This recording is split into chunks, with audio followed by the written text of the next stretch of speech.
56 की 56 फाटक खोल दी गई थी, जिसके कारण काफी सारा पानी जो है उफान पर में है। और आपको बता दें ये उत्तर बिहार जो है, उत्तर बिहार की तरफ, और अभी भी देख रहे हैं क्या विकराल रूप लिया हुआ है। और बता दें आपको जो देखिए कितना डरावना और भयावह आवाज और के साथ जो है पानी निकल रही है। तो दोस्तों आज के इस वीडियो में हम बात करने वाले हैं जो नेपाल में बाढ़ हुआ है, कोसी नदी के बारे में। जो नेपाल में कोसी नदी बढ़ता है वो नेपाल ने पानी को छोड़ दिया है, यानी उसमें कोसी नदी में जितने भी बांध है वो सब नेपाल सरकार ने खोल दिया है। जितने भी पानी है वहाँ पे जितने भी पानी स्टॉक थे सब बिहार में छोड़ दिया गया है। यानी हम आप सभी को साफ साफ बता दें कि अब बिहार को बाढ़ से कोई नहीं बचा सकता। बिहार में इतनी ज्यादा पानी का जलस्तर आ रहा है कोसी नदी से कि आप इस वीडियो में देख ही रहे होंगे। यहाँ दोस्तों वही कोसी नदी है जिसको बिहार का शोक भी कहा जाता है। ये कोसी नदी जब भयंकर रूप लेती है ना तो बिहार का तबाही मचाती है। यानी हम कह सकते हैं कि जब ये कोसी नदी जब अपना रूप दिखाती है तो बिहार को तबाह करके ही छोड़ती है। और मैं आप सभी को बता दूं कि जो बिहार और नेपाल के बीच में एक बीरपुर पड़ता है, वहीं पे नेपाल और बिहार का पानी जो स्टॉक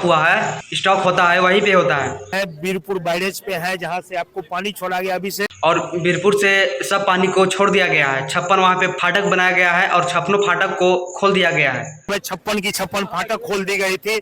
जलस्तर को देखते हुए नेपाल पुलिस ने, नेपाल सरकार ने उस बांध को खोल दिया है। और मैं आप सभी को बता दूं कि लमसम 1 बजे यानी रात के 1 बजे नेपाल के सरकार ने इस फाटक को खोल दिया है। 1 बजे लगभग में जो है 1 बजे के लगभग में, और जितने भी फाटक थे 56 फाटक वहाँ पे थे सबको खोल दिया गया है, जिससे भारी संख्या में पानी बिहार में पहुँच रही है। बिहार के जिले में कुछ जिले बिहार के हैं जो इससे कोसी नदी से बहुत ही प्रभावित होते हैं। वहीं पे कोसी नदी का भयंकर रूप देखने को मिलता है कि उत्तरी बिहार में, जी हाँ दोस्तों, बिहार के उत्तरी दिशा में जो है ना जो क्षेत्र आते हैं उस क्षेत्र को ज्यादा प्रभावित करता है कोसी नदी। आप लोग इस वीडियो में देख ही रहे होंगे कि कोसी नदी एकदम विकराल रूप लिया है।